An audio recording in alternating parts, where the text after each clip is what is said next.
జనసేన అధినేత పవన్ కళ్యాణ్ ఈ వారంలో ఢిల్లీకి వెళ్లబోతున్నారు. పవన్ కళ్యాణ్ హస్తిన పర్యటన ఏపీలో ఎలాంటి మార్పులకు దారితీస్తుంది అనేది ఇప్పుడు ఆసక్తికరంగా మారింది.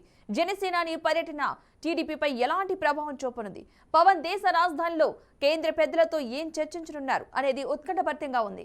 ఇక తాజాగా జనసేన అభ్యర్థులను ప్రకటిస్తూ పవన్ చేసిన వ్యాఖ్యలు ఈ అంశంపై మరింత వేడి పుట్టిస్తున్నాయి.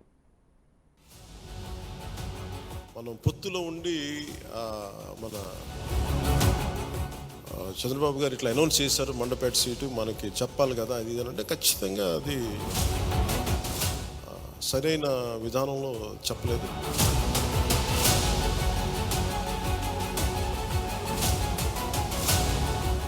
జనసేన అధినేత అటు కేంద్రంలో ఎన్టీఏ కూటమితో పొత్తులో ఉన్నారు, ఇటు తెలుగుదేశం పార్టీతోనూ పొత్తులో ఉన్నారు.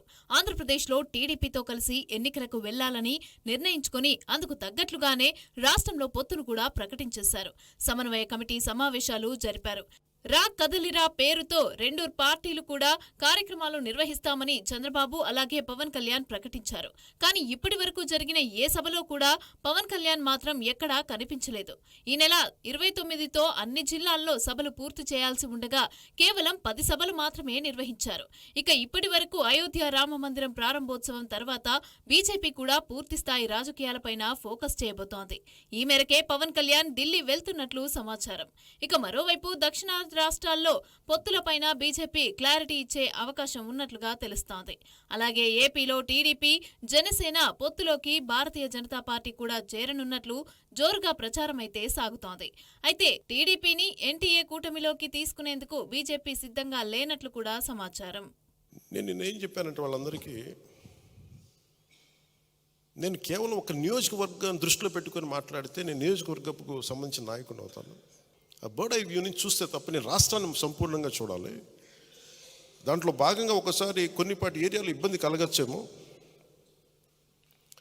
పొత్తు ధర్మం ప్రకారం అలా అనౌన్స్ చేయకుండా ఉండాల్సింది. నేను దానికి క్షమాపణలు చెప్తున్నాను. పవన్ కళ్యాణ్ ఢిల్లీ పర్యటన తర్వాత టీడీపీ నుంచి దూరం అవుతారా లేదా బీజేపీలోని కలుపుకొని ముందుకు వెళ్తారా అనే విషయం చర్చనీయాంశమవుతోంది. ఇక రెండు పార్టీలతో పొత్తులో ఉంటే పవన్ కళ్యాణ్ రెండు పడవల ప్రయాణం చేసినట్లే అవుతుంది. ఈ పరిణామాల నేపథ్యంలో జనసేనాని ఏ పార్టీతో కలిసి నడవబోతున్నారు అనేది రాజకీయ వర్గాల్లో హాట్ టాపిక్ గా మారింది. ఇక మరోవైపు ఏపీలో షర్మిల ఏపీ పీసీసీగా బాధ్యతలు చేపట్టిన తర్వాత రాజకీయ సమీకరణాలు కూడా మారిపోయాయి.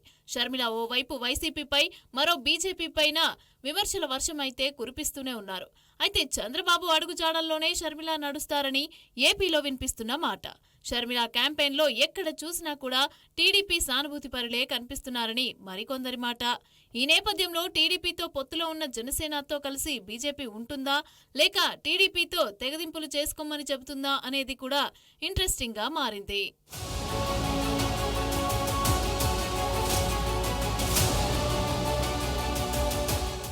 మరోవైపు బీజేపీని వదిలేస్తే కలిసికట్టుగా పోరాడదామని ఇప్పటికే చంద్రబాబును ఏపీలోని కమ్యూనిస్టు పార్టీలు సంప్రదించాయి.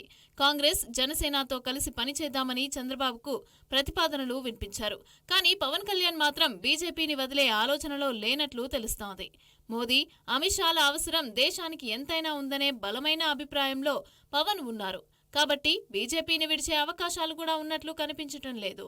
వాళ్ళు అన్నది కూడా ఏంటంటే మన నాయకులు కూడా ఇప్పటికీ 2 సీట్లు అనౌన్స్ చేశారు.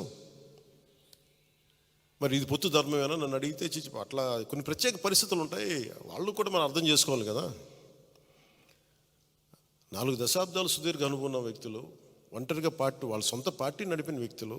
మరోవైపు టీడీపీతో పొత్తుతో లాభం లేదని, సొంతంగా ఎన్నికల్లో నిలబడాలని పవన్ కళ్యాణ్ పైన సొంత సామాజిక వర్గం నుంచి ఒత్తిడి ఉన్నట్లు తెలుస్తోంది. ఇక పొత్తుతో ముందుకు సమానంగా సీట్ల సర్దుబాటు కాదని వాదనలు కూడా వినిపిస్తున్నాయి. ఈ నేపథ్యంలో పవన్ కళ్యాణ్ ఢిల్లీ పర్యటన తర్వాత ఏపీలో ఎలాంటి పరిణామాలు చోటు చేసుకుంటాయి అనేది ఆసక్తికరంగా మారుతుంది.